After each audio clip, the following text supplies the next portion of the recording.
In this episode, we're going to connect security to something almost every modern organization does: building and maintaining products. A product can be a customer-facing application, an internal service, a platform feature, or even a process that delivers value to users. The product lifecycle is the journey from the first idea all the way to retirement, and security has a role at every stage because decisions made early can create risk that is expensive to fix later. Beginners often picture security as a final review that happens right before launch, but that approach tends to create late surprises, rushed fixes, and conflict between teams. When security is incorporated throughout the lifecycle, it becomes part of how products are designed, built, tested, operated, and eventually retired.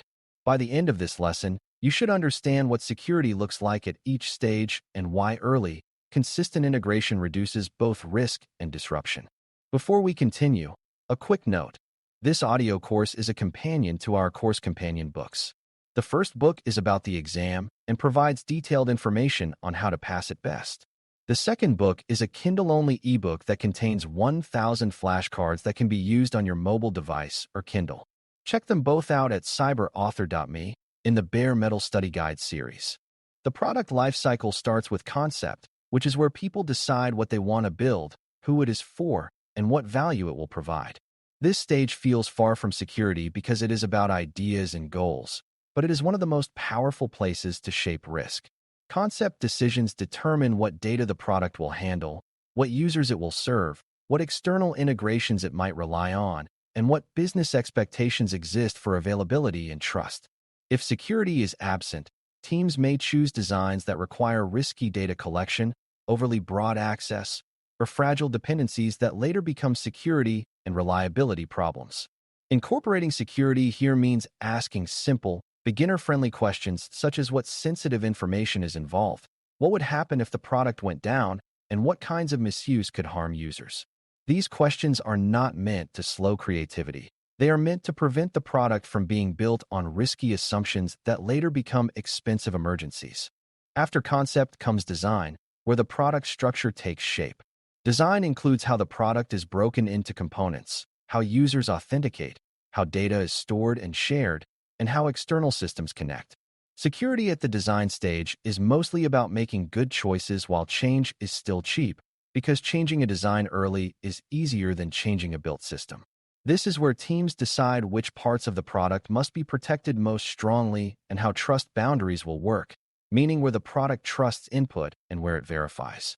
Many beginner misunderstandings show up here, such as assuming that if a user is authenticated, then every action they take should be allowed, or assuming that internal systems do not need strong controls because they are behind a network boundary.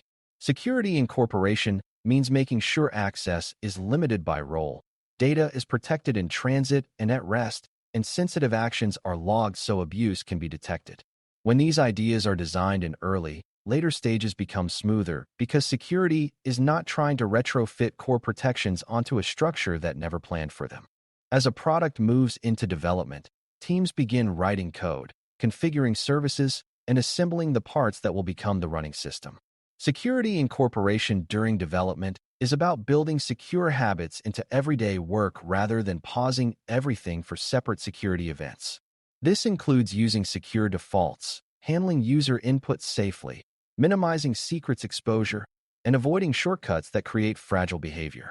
It also includes maintaining consistent standards for how components communicate and how errors are handled, because confusing error behavior can expose sensitive information or create bypasses. A common beginner misconception is that security is mostly about stopping hackers, but during development, many security issues come from ordinary mistakes like trusting user input too much or leaving excessive permissions in place because it is convenient. Security incorporation means reducing these common mistakes by making secure patterns the standard way work is done. When development teams learn that secure patterns save them from future rework and production incidents, security becomes a productivity ally rather than a burdensome requirement. Testing is the stage where teams check whether the product behaves correctly, and security belongs here because many security weaknesses only become visible when you try to break assumptions. Security testing is not the same as functional testing, because functional testing checks whether features work as intended, while security testing checks whether the product can be misused or manipulated in harmful ways. Incorporating security in testing means ensuring that security expectations are part of test planning, such as verifying that access rules are enforced, that sensitive actions are logged, and that error conditions do not leak data. It also includes testing how the product behaves under unusual inputs, because attackers often succeed by finding edge cases that normal users never trigger. A beginner might think security testing is only for experts, but the core idea is simple.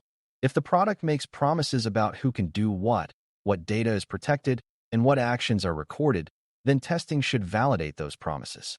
When security tests are part of routine testing, teams discover issues earlier, when fixes are less disruptive.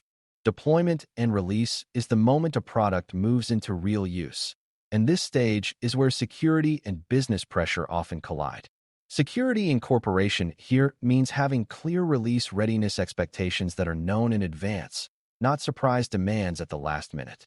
This includes verifying that the product is configured safely, that secrets and credentials are managed correctly, and that monitoring and logging are in place so problems can be seen quickly. It also includes ensuring that rollback or recovery plans exist, because a secure product that cannot recover from failure can still cause major harm through downtime. A common beginner misconception is that security stops once a product is launched, but launch is actually the beginning of a new phase where real users, real data, and real threats interact with the system.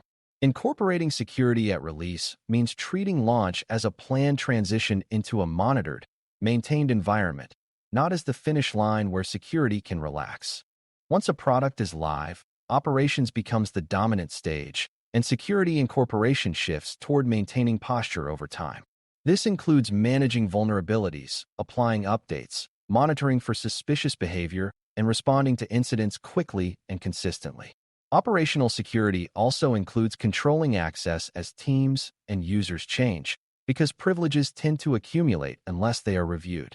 Beginners often assume that if a product was built securely, it will stay secure, but real environments change constantly. New features are added, dependencies evolve, attackers shift tactics, and business priorities change how the product is used. Security incorporation in operations means having routines that prevent drift, such as regular reviews, consistent patching practices for critical components, and monitoring that is tuned to the product's most important actions. When these routines are strong, the product becomes more resilient, because it can absorb change without gradually becoming unsafe. A key part of incorporating security throughout the lifecycle is making sure security requirements are traceable, meaning they are connected from the original risk and design decisions to the implementation and operational checks. Traceability matters because without it, security becomes a set of disconnected tasks that people forget or interpret differently. If a product needs strong access controls because it handles sensitive data, that requirement should show up in design choices, development patterns, test cases, and operational monitoring. This creates a continuous thread that helps teams understand why the requirement exists and how it is verified. Traceability also makes it easier to manage exceptions, because if a requirement cannot be met temporarily, the organization can see what risk it creates and what compensating actions are needed. Beginners sometimes think traceability is only for large organizations, but at its core it is simply keeping the story straight. Why we need this control, where it is implemented, and how we know it works. Security incorporation also means designing for secure change, because products are rarely static. Every new feature, integration, or configuration change can shift risk posture by expanding the attack surface or changing how data flows. Incorporating security into change means evaluating security impact as part of the normal change process, not as an emergency review after something breaks. This includes asking whether a change introduces new sensitive data, increases access, changes authentication behavior, or affects logging and monitoring. It also includes ensuring that changes to critical parts of the product receive appropriate review and testing. When teams incorporate these checks into their change habits, they reduce the number of change-driven incidents and last-minute security conflicts. Over time, secure change becomes a competitive advantage because the product can evolve quickly without constant outages and risk spikes. Eventually, every product reaches retirement, which is the stage where it is decommissioned, replaced, or no longer supported. Retirement is often neglected, but it is a security-critical stage because abandoned systems can become unmanaged risk. Incorporating security into retirement means ensuring data is handled properly, access is removed, integrations are disconnected safely, and logs or records are retained appropriately. It also means confirming that dependencies are understood so you do not shut down something that another system still relies on, creating operational disruption. Another common issue is leaving old accounts or keys active after retirement, which creates hidden pathways into the environment. A secure retirement process closes these doors deliberately and documents what was removed. When retirement is done well, the organization reduces technical debt and reduces the number of forgotten systems that become future incident sources. When you step back, the core principle is that security is not a single phase or a final step. It is a continuous set of decisions and checks that shape how safe and resilient a product is over its entire life. Early security incorporation reduces later disruption because it prevents rework and surprise redesigns. Development and testing incorporation reduces common mistakes and catches weaknesses while fixes are cheaper. Release and operations incorporation preserves posture as the product faces real users and real change. Retirement incorporation removes leftover exposure that can silently accumulate. For beginners, this is a powerful shift in thinking. Security is not just a defensive wall, it is a quality discipline that improves reliability, trust, and stability. When security is present from concept to retirement, it becomes part of how products succeed, not a last-minute hurdle that teams hope to avoid. Thanks for listening. For more audio courses, daily newsletters, and more, please visit baremetalcyber.com.